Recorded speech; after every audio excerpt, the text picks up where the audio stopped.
The night was peaceful in the mountains of South Korea, where stars painted the dark canvas of sky like scattered diamonds. In his workshop, surrounded by tools and half-finished projects, Jae-ho Kim worked diligently on his latest repair job. The young engineer had always found comfort in the quiet solitude of his countryside repair shop, away from the constant noise and rush of Seoul's busy streets. At 28, Jae-ho had already made a name for himself in engineering circles. His unique ability to fix nearly anything that came his way had earned him respect among both local farmers and corporate clients. But tonight, his skills would be tested in ways he never imagined. The first sign that something was different came when his coffee cup began to vibrate on the workbench. Jae-ho looked up from the engine part he was repairing, noticing how the liquid rippled in perfect circles. Then came the sound, a deep, resonating hum that seemed to come from everywhere and nowhere at once. It started soft but grew steadily louder, making the windows of his workshop rattle in their frames. Jae-ho stepped outside, wiping his grease-stained hands on his work apron.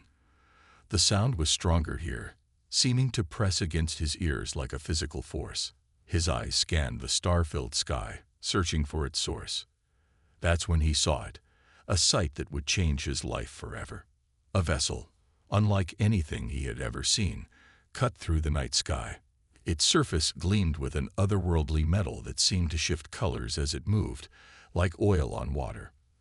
The craft was roughly the size of a small bus, but shaped like a teardrop, with smooth curves that defied conventional aerodynamics. What caught Jae-ho's engineering eye immediately were the patterns of energy crackling across its hull, clear signs of system failure. The ship was losing altitude rapidly, but its descent seemed controlled. It guided itself toward the empty field behind Jae-ho's workshop, where he usually tested larger machinery. Blue-white energy sparked from its surface, illuminating the surrounding trees in brief, brilliant flashes. Jae-ho's mind raced through possibilities. A military experiment, a secret government project. But deep down, he knew this was something else entirely. The technology was too advanced, too different from anything he had ever studied or worked on. The vessel touched down in his field, scorching the grass beneath it with waves of energy that rippled outward like a stone dropped in a pond. Steam rose from its hull as it cooled, mixing with the evening mist that often settled in the valley. Where others might have run or called authorities, Jae-ho's engineer's instinct took over. He quickly gathered his most versatile tools, his diagnostic tablet, multi-tool set, and the specialized equipment he used for complex repairs. Whatever this was, something was clearly wrong with it, and fixing things was what he did best. As he approached the ship, he noticed how the metal of its hull seemed to absorb and reflect light in impossible ways. The surface appeared smooth, but had subtle patterns that reminded him of circuit boards, only these moved and shifted slightly, like they were alive. A soft hiss cut through the night air. Jae-ho stopped, watching as a section of the hull seamlessly transformed, parts flowing like liquid metal to form an opening. Light spilled out from inside, and with it came a figure that made Jae-ho question everything he knew about reality. She was humanoid in form, but clearly not human. Her skin had a silvery sheen that seemed to glow from within, and her hair moved like strands of flowing mercury, catching and reflecting the starlight in ways that defied physics. Despite her alien appearance, there was something undeniably graceful about her. The stranger stumbled as she emerged, clearly struggling to maintain her balance. Jae-ho rushed forward instinctively to help, catching her arm before she could fall. Her skin felt smooth and warm to the touch, surprisingly similar to human skin, despite its unusual appearance. What happened next surprised him even more. The being looked at him with eyes that swirled with colors he had never seen before, and spoke in halting but clear Korean. "I am Hyun." Her voice had a musical quality to it, like chimes in the wind. "My ship, help." Jae-ho's mind spun with questions. How did she know Korean? Why did she choose his workshop of all places? But his practical nature took over. Questions could wait. Someone needed his help. and that was what mattered. "I'm Jia-ho," he replied, supporting her weight as she regained her balance. "I'm an engineer. I'll do what I can to help." He gestured toward his workshop, offering her shelter and support. Hei-yun nodded gratefully, but her attention quickly turned back to her ship. She pointed to various parts of the hull, where the energy patterns were becoming more erratic. Jia-ho understood the universal language of mechanical distress. Whatever was wrong with her ship, it was serious.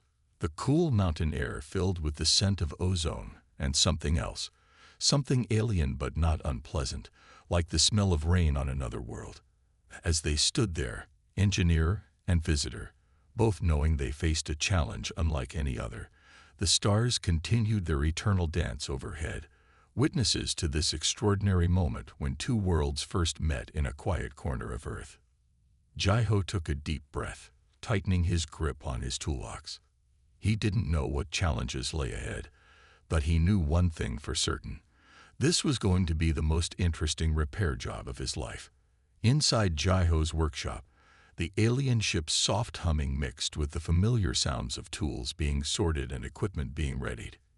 Jia-ho had cleared his main workbench, spreading out his most advanced diagnostic tools alongside traditional wrenches and drivers.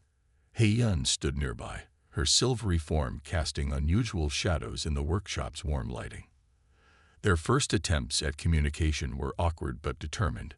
Hei-yun could speak basic Korean words, though her accent made them sound like music. When words failed, she used graceful hand gestures, drawing shapes in the air that seemed to shimmer briefly before fading. "Your language, learning system, damage," she explained haltingly, pointing to a small device near her throat. Jia-ho nodded, understanding that some kind of translation technology wasn't working properly. He found himself instinctively responding with his own gestures, using the universal language of engineers, sketches, and diagrams. Jia-ho pulled out his large workshop whiteboard, usually reserved for mapping out complex repair jobs. With careful strokes, he drew what he understood of standard engine systems: power generation, propulsion, control systems.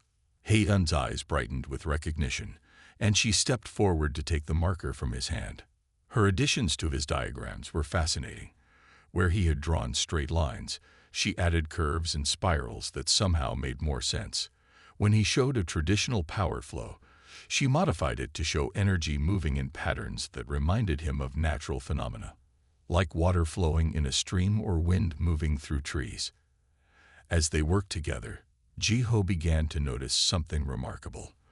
While the specific technology of Hei-yun's ship was far beyond anything he had ever seen, the basic principles behind it weren't completely alien.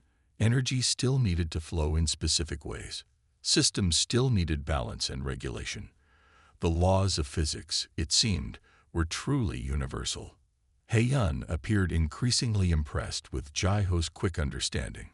She pointed to various systems in her ship, then to his diagrams, nodding approvingly when he correctly identified their functions. Through their improvised combination of basic Korean, gestures, and engineering drawings, they began to develop a working language of their own. "Your understanding. Good," she said, smiling in a way that made her silvery skin ripple like moonlight on water. She pointed to a complex section of the ship's systems that Jia-ho had correctly mapped out. "Many, not see patterns so quick." Jia-ho couldn't help but smile back. "Engineering is engineering," he replied, keeping his words simple. "Different tools, same principles." He pointed to where her ship's energy distribution system followed patterns similar to advanced electrical grids he had studied in university. They spent the next few hours this way, building their understanding of each other's technology and language. Hei-yun explained through their hybrid communication that she came from a civilization far more advanced than Earth's. She was part of a group that studied developing technological societies, though she seemed hesitant to share more details about her specific mission. Jia-ho found himself drawing more and more parallels between her technology and systems he knew. The ship's outer hull wasn't just metal, It was a complex network of energy conduits and sensors, similar in principle to the nervous system of a living being. The propulsion system didn't burn fuel like Earth rockets, but instead manipulated space itself in ways that matched some of the most theoretical physics papers he had read. As their understanding grew, so did their ability to communicate. Hae-yun's grasp of Korean seemed to improve slightly with each passing hour, though whether this was due to some repair in her translation system or natural learning, Jae-ho couldn't tell.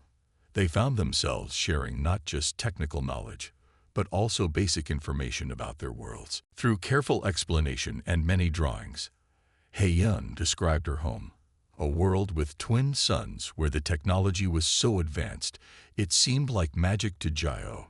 Yet she showed great interest in his simpler tools and methods, often nodding thoughtfully when he demonstrated Earth engineering solutions.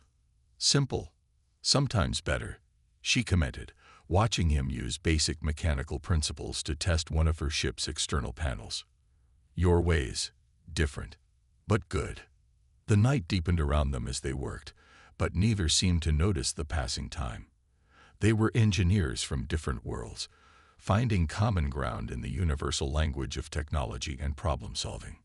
Jae-ho felt his understanding of what was possible expanding with every new thing he learned about her ship's systems. Hae-yun had just begun to explain what appeared to be the ship's main power core when a sudden alarm sound came from within the vessel. The peaceful atmosphere of learning and discovery was shattered as Hae-yun's expression changed from friendly to deeply concerned. Something was wrong, and from the urgent way she began pointing at his diagrams of the power systems, Jae-ho knew they were about to face a serious challenge. The real test of their newly formed understanding was about to begin, and Jae-ho could only hope that the bridge they had built between their two worlds would be strong enough to face whatever problem was developing in the alien ship's complex systems. The high-pitched alarm from Hae-yun's ship cut through their peaceful exchange like a knife. Red lights pulsed across the ship's hull in waves, creating eerie patterns in the workshop's dim lighting. Hae-yun's silvery skin seemed to pale further as she rushed to a control panel near the ship's entrance. Jae-ho watched as streams of data flowed across surfaces that had seemed solid moments before. Though he couldn't read the alien script, the urgency was clear in both the flashing symbols and Hae-yun's tense posture. She turned to him, her iridescent eyes now showing clear worry. "Core stability failing," she said in her musical accent, her Korean more precise under stress. 6 Earth hours until critical point. She drew a quick diagram on the whiteboard, a spiral collapsing inward, then an explosion expanding outward. The meaning was terrifyingly clear. Jae-ho's mind raced through calculations. A quantum core, from what Hae-yun had explained earlier, was similar in some ways to the experimental fusion reactors he'd studied during his university years. If it went critical, the explosion would destroy not just his workshop, but most of the surrounding valley. Instead of panic, Jae-ho felt a familiar calm settle over him. This was what he did best, solving problems under pressure. He picked up his tablet and stylus, already breaking down the challenge into manageable steps.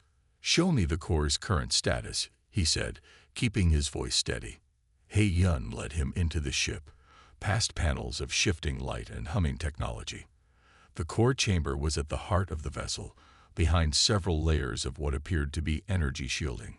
Through the translucent barriers, Jae-ho could see a sphere of swirling energy, its usual steady patterns now disrupted by jarring fluctuations. "Temperature rising," Hae-yun explained, pointing to displays showing rapidly changing numbers. "Containment field weakening. Cannot stabilize with damaged systems." Jae-ho studied the core's housing carefully. Despite its advanced technology, he recognized the basic principles at work. The containment field was similar to magnetic containment in fusion reactors, just far more sophisticated. The cooling system, though using exotic materials, followed familiar thermodynamic rules. "We need to stabilize the containment field first," he said, sketching a quick diagram. "Then work on the cooling system. Can we reroute power from non-essential systems?" Hae-yun's eyes widened slightly at his quick grasp of the situation. She nodded, her fingers dancing across control surfaces as she shut down various ship systems. The lights dimmed, and several displays went dark as power was diverted to the core. They worked together with increasing urgency. Jiho found himself adapting Earth engineering principles in ways he'd never imagined. When a power conduit proved too damaged to repair, he suggested using modified copper wiring from his workshop as a temporary bypass. Hei-yun initially seemed skeptical, but agreed when he explained the theoretical principles behind his solution. 4 hours remained when they hit their first major setback. The core's temperature spiked suddenly, burning out their temporary fixes. Hei-yun's usual grace faltered as she stumbled back from a shower of sparks. "Cannot contain," she said, fear evident in her voice. "Too unstable." But Jiho had noticed something. The core's energy patterns, even in their chaos, reminded him of wave harmonics. "The field isn't failing because it's too weak," he said, quickly drawing a new diagram. "It's failing because the frequencies are out of sync, like a bridge collapsing from resonance." He explained his theory using their shared language of mathematics and engineering. The containment field didn't need more power, it needed better timing. Using his tablet, he mapped the core's energy fluctuations, showing how they could adjust the field harmonics to match and stabilize the patterns. Hei-yun caught on quickly, her fingers flying over the controls as she implemented his suggestions. The core's angry red glow gradually shifted toward a steadier blue. The temperature, while still high, stopped rising. With the immediate crisis under control, they turned to the cooling system. 2 hours remained to get it fully functional. Jiho suggested using the cold mountain stream behind his workshop as an emergency heat sink, similar to how power plants used water cooling. They'd ran makeshift piping from the ship to the stream, using a combination of Earth materials and alien technology to create a hybrid cooling system. As the final hour approached, both engineers worked in focused silence, making fine adjustments and watching the core's status readings carefully. The numbers slowly improved. The violent energy fluctuations smoothed out. Finally, with just 30 minutes to spare, the core stabilized completely. Hei-yun let out a musical sound that Jiho took for a sigh of relief. "You saved ship," she said, turning to him with genuine gratitude. "Safe more than ship. Whole valley safe now." Jiho wiped sweat from his forehead, feeling the adrenaline slowly fade. "We saved it together," he corrected her. "Your knowledge, my ideas. Good teamwork." As they began cleaning up the workshop, Hei-yun kept glancing at him with an expression he couldn't quite read. She seemed to be reevaluating something, considering him in a new light. Jiho was too tired to puzzle over it, focused instead on documenting the repairs they'd made. He had a feeling this experience would prove valuable in ways he couldn't yet imagine. Little did he know, their race against time had been more than just an emergency repair. It was a test, one that would change not just his life, but the future of human technology forever. With the core crisis managed, Jiho and Hei-yun faced the challenge of repairing the ship's damaged systems. The morning sun now streamed through the workshop windows, revealing the scattered tools and improvised solutions they had implemented during the night's emergency. Jiho studied the ship's diagnostic readings on the alien displays, his mind already working on solutions. Several key systems were still offline, and the temporary fixes they'd made wouldn't last long. He reached for his smartphone, turning it over thoughtfully in his hands. "Your systems need constant monitoring while we repair," he explained to Hei-yun. "But we can't keep running back to check the displays." He opened his phone's development tools, something he used for testing repair diagnostic apps. "Maybe we can create a bridge between your technology and ours." Hei-yun watched curiously as Jiho connected his phone to his workshop computer. He explained as he worked, using their shared technical language. The alien ship systems operated on principles far beyond Earth technology, but data was still data. If he could understand the basic patterns of how the ship communicated internally, he might be able to translate it into something his phone could interpret. After an hour of careful coding and several failed attempts, Jeho managed to pick up the ship's diagnostic signals. His phone's screen filled with streams of data, temperature readings, power levels, and system status alerts, all converted into simple graphs and numbers he could understand. "Look," he said, showing Hei-yun how the makeshift monitoring system worked. "Now we can check the core stability from anywhere in the workshop." He had even set up alert sounds for different types of problems. Hei-yun's expression showed a mixture of surprise and approval. "Simple technology," she said, touching the phone's screen gently. "But clever use. Very clever." Their next challenge was the ship's damaged power distribution system. Several key components were beyond repair, and Hei-yun's spare parts had been used during the core crisis. Jeho surveyed his workshop's inventory, an idea forming. "Computer parts work by moving and controlling electricity," he explained, pulling out several high-end graphics cards and processors he kept for specialized repair jobs. "The principles are similar, just on a different scale." Working together, they modified the Earth computer components to handle the ship's energy flow. Jeho used his knowledge of overclocking and power management to push the parts far beyond their normal limits. Hei-yun contributed her understanding of energy field manipulation, helping to protect the makeshift components from overload. The solution wasn't elegant, but it worked. Earth-made circuits, enhanced by alien technology, now helped manage the ship's massive power needs. Hei-yun seemed fascinated by how Jeho had combined their technologies, often asking him to explain his reasoning. "Your people think differently," she observed as they worked. "See new ways to use simple things. Most advanced civilizations only think in complex solutions." Their biggest challenge came when they needed to repair the ship's external sensors. The delicate alien equipment required a perfectly stable power supply and precise environmental control. The ship's own systems for this were too damaged to use. Jeho disappeared into his workshop's storage room, emerging with several old refrigerator parts and a voltage regulator from a high-end gaming computer. Hei-yun watched with increasing interest as he constructed what looked like a bizarre combination of Earth technology and scrap metal. "Refrigerator cooling system controls temperature very precisely," he explained as he worked. "Gaming power supply provides clean, stable power. Together, they can maintain perfect conditions for sensor repair." Using this cobbled-together system, they were able to fix the damaged sensors one by one. Hei-yun's expression grew more impressed with each successful repair. She began asking detailed questions about Earth technology, particularly interested in how humans had developed such versatile solutions with limited resources. As the day progressed, Jeho found more opportunities to demonstrate human ingenuity. He used modified car parts to help rebuild the ship's atmospheric systems. A damaged navigation display was temporarily replaced by a high-resolution tablet screen. Each solution was simpler than the original technology, but worked effectively in its own way. Hei-yun became increasingly excited by each new adaptation. "Your solutions," she said, watching Jeho adjust a car alternator he'd modified to help power the ship's life support. "They are beautiful, simple but beautiful, like water finding new path down mountain."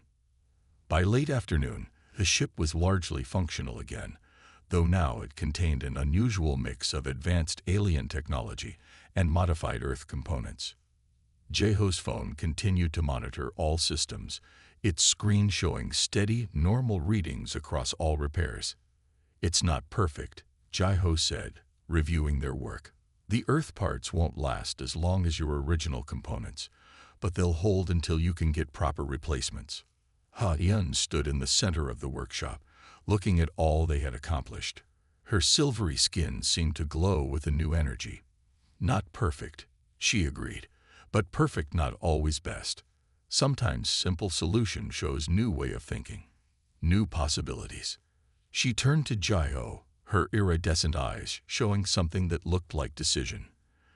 "There is something I must tell you," she said, her Korean now clearer than before, "about why I really came to Earth."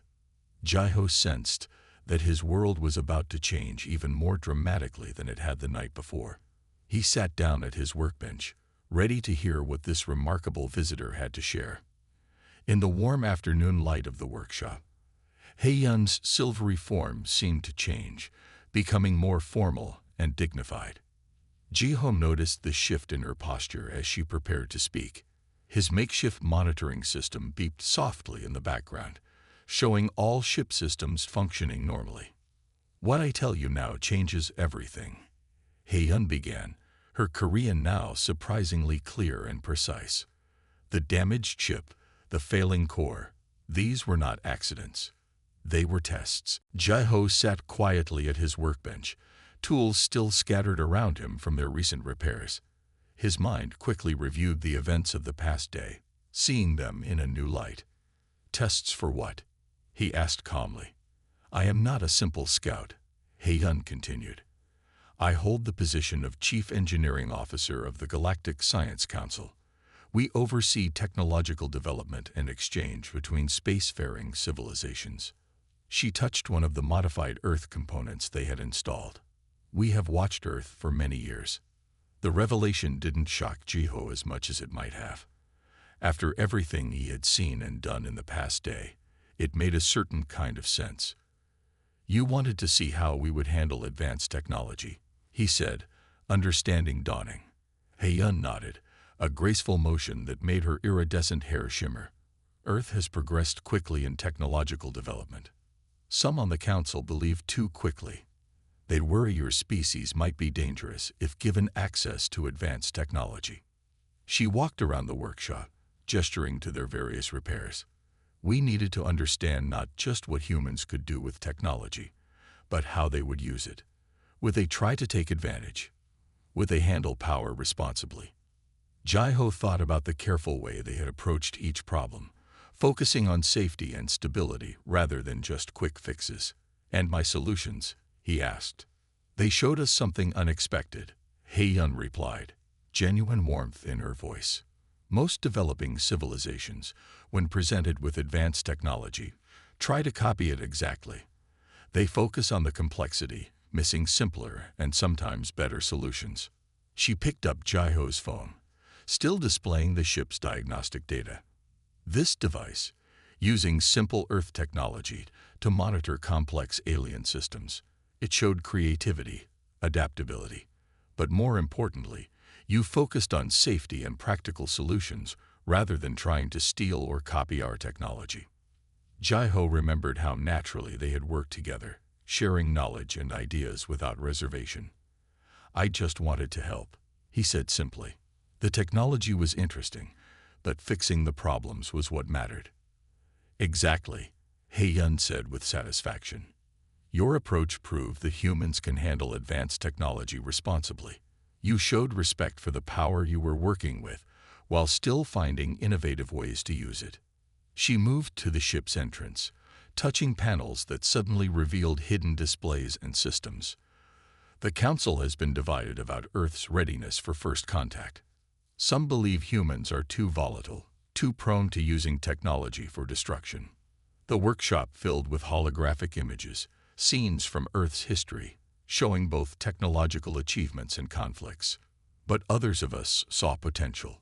We saw how humans consistently find new ways to use technology, ways we had never considered. Ji-ho watched the images, seeing human history from an outside perspective. "We make mistakes," he acknowledged, "but we learn from them." "Yes," Hei-yun agreed. "And more importantly, you imagine. You see possibilities where others see limitations." She waved her hand, and the holograms shifted to show various human innovations. "Your species takes simple tools and finds endless new ways to use them. This adaptability, combined with ethical understanding, is rare and valuable." She turned to face Ji-ho directly. "The tests you faced were designed to be impossible to solve with the available technology. We wanted to see how you would respond to failure. But they weren't impossible," Ji-ho said, understanding growing. "Not if you were willing to try new approaches." "Precisely. Your solutions were unconventional but effective. You proved the humanity's technical creativity, when guided by ethical principles, could be an asset to the galactic community. He-Yun's expression became serious. What happens next depends partly on you, Jai-Ho. Your actions here have opened a door, but how we proceed requires careful consideration. Jai-Ho looked around his workshop, at the blend of Earth and alien technology they had created together. He understood now that he had been part of something much larger than a simple repair job. His solutions hadn't just fixed a ship, they had helped prove humanity's readiness for a place among the stars. The afternoon sun cast long shadows through the workshop windows as He-Yun prepared to explain exactly what this revelation would mean for Earth's future and Jai-Ho's role in it. As evening approached, He-Yun led Jai-Ho into her ship's central chamber. The space had transformed, now displaying three-dimensional images of various worlds and civilizations across the galaxy. Each image showed different types of technology and engineering achievements that made Jai-Ho's eyes widen with wonder. Every civilization develops differently, He-Yun explained, gesturing to the images. Some excel in energy manipulation. She pointed to a world where cities floated on clouds of pure energy. Others master biological engineering. The display shifted to show living machines that grew and evolved. Jai-Ho watched in fascination as each new image revealed technological marvels beyond his imagination. All these different approaches, he said thoughtfully, they must create amazing possibilities when combined. Yes and no, He-Yun replied, her expression growing serious. Each civilization becomes specialized, focused on their particular way of doing things. They often struggle to see beyond their established methods. She touched a control, and the images shifted to show various engineering projects across the galaxy. Look at this, she continued, highlighting a massive structure that appeared to be failing. The stellar engineers of Proxima built this energy collection array. Highly advanced, incredibly complex. But when it began to degrade, they couldn't solve the problem. Their solutions were too specialized, too rigid. Jai-Ho studied the structure carefully. Even without understanding all the technology involved, he could see patterns in the way it was failing. They're approaching it from only one direction, he observed. Sometimes you need to step back and look at the basics. He-Yun's face lit up with approval. Exactly. This is what makes humans unique. You see problems differently. Where others see only complexity, you look for simple solutions that work. She showed him more examples. Breakthrough technologies that had stalled, engineering challenges that remained unsolved. The Council has been searching for a species that could help bridge these gaps, a civilization that could take different technologies and find new ways to combine them, like using Earth computer parts to control alien power systems, Jai-Ho said, understanding dawning. Yes, your solution was simple but brilliant. No advanced civilization would have thought of it. They would have considered it too primitive. He-Yun's excitement was clear in her musical voice. But it worked perfectly, and it showed us something important about humans. She brought up new images, these showing various human innovations throughout history. Your species takes existing ideas and transforms them in unexpected ways. You adapt, combine, rebuild. This creativity, this ability to see new possibilities in old things, it's exactly what the galaxy needs. Jai-Ho watched as the images showed how human technology had evolved, often taking existing inventions and finding entirely new uses for them. We've had to be creative, he said, working with limited resources, solving problems with whatever tools we had available. And that limitation has become your strength, He-Yun agreed. Advanced civilizations often overlook simple solutions because they're too focused on complexity. Humans find elegant answers that others miss. She moved to another display, showing various technological projects across the galaxy. There are challenges we face, engineering problems that affect multiple worlds. We need fresh perspectives, new ways of thinking. Your solutions today proved that humans could provide that perspective. The displays shifted to show more immediate problems, failing terraforming projects, unstable energy grids, transportation systems that needed redesigning. These are just a few examples where human creativity could make a difference. Your ability to adapt and combine technologies could help solve problems that have puzzled our best engineers for centuries. Jai-Ho studied each challenge carefully, his mind already considering possibilities. Some of these look similar to problems we faced on Earth, just on a larger scale, he observed. Precisely. Hae-Yun's voice carried clear approval. Where others see only the complexity, you see the basic principles involved. This is what the Council has been looking for. A species that can bridge the gap between advanced theory and practical application. She touched another control, and the room filled with a grand view of the galaxy. But it's more than just solving specific problems. Human innovation could help advance technology throughout the galaxy in new directions. Your different way of thinking could inspire other civilizations to look beyond their traditional approaches. Jai-Ho felt the weight of what she was suggesting. It's a big responsibility, he said quietly, helping to shape the future of galaxy-wide technology. Yes, Hae-Yun agreed, her tone serious but encouraging. But you've already shown that humans are ready for this responsibility. Your actions today prove that you can handle advanced technology wisely, while finding innovative ways to use it. As they stood there, surrounded by images of worlds and technologies beyond imagination, Jai-Ho realized that everything in his life, his love of fixing things, his creative approach to problems, even his choice to work in this quiet mountain workshop, had led him to this moment. Hae-Yun watched him process this information, her iridescent eyes showing understanding. "There is more to tell you," she said gently, "about what happens next and the role you could play in this future." The workshop's old clock chimed in the background, marking the hour as Jai-Ho prepared to hear how his life, and potentially the future of human technology, was about to change forever. As stars began appearing in the darkening sky, Hae-Yun and Jai-Ho stood in the workshop where their remarkable journey had begun. The alien ship hummed softly behind them, its systems now running smoothly with their unique combination of Earth and alien technology. "The Council has made its decision," Hae-Yun announced, her voice carrying both authority and warmth.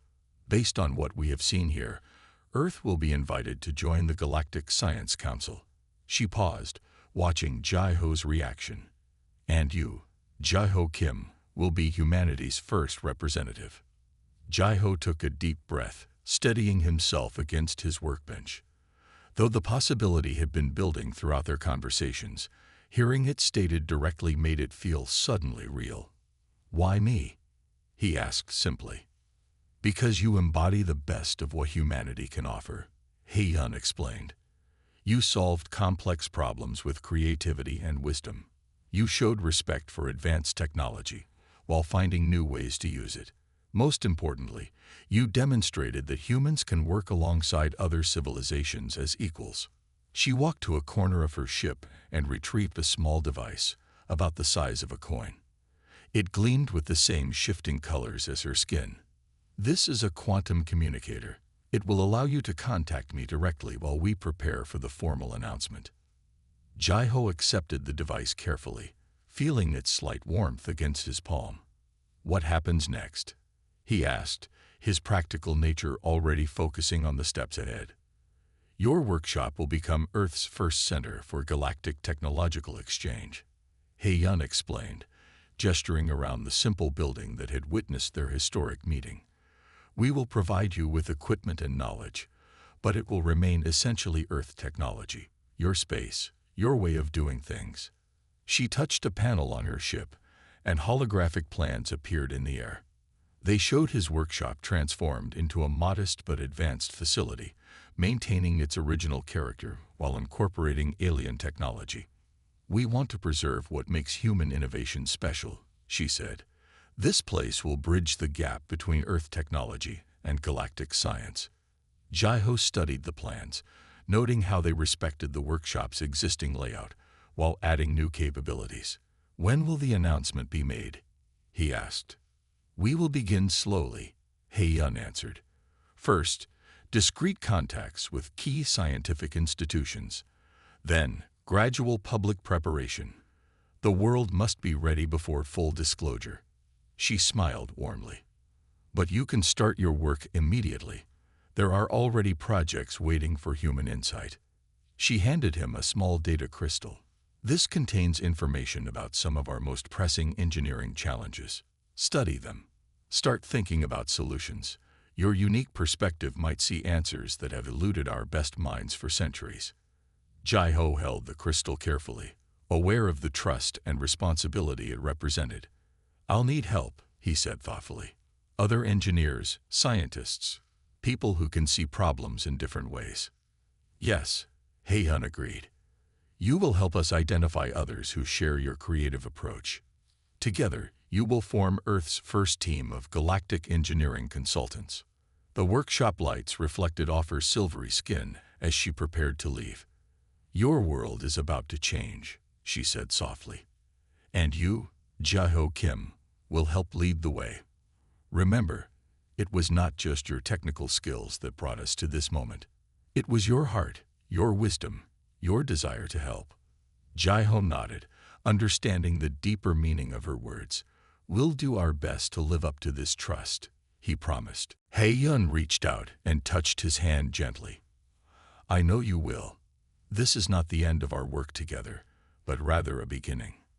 She moved gracefully toward her ship, pausing at the entrance. Keep the communicator close. I will contact you soon with more details.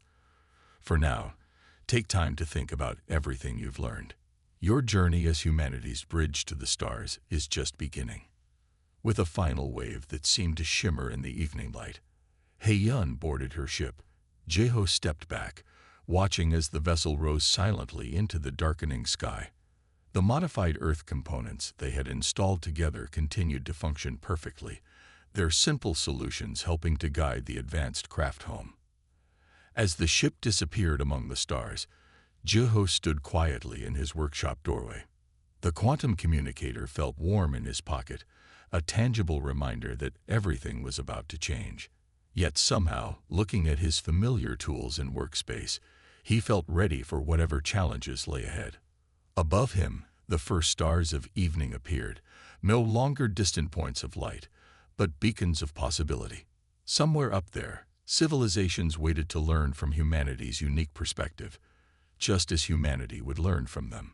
Jai-Ho smiled, knowing that his small mountain workshop had become the starting point for humanity's greatest adventure.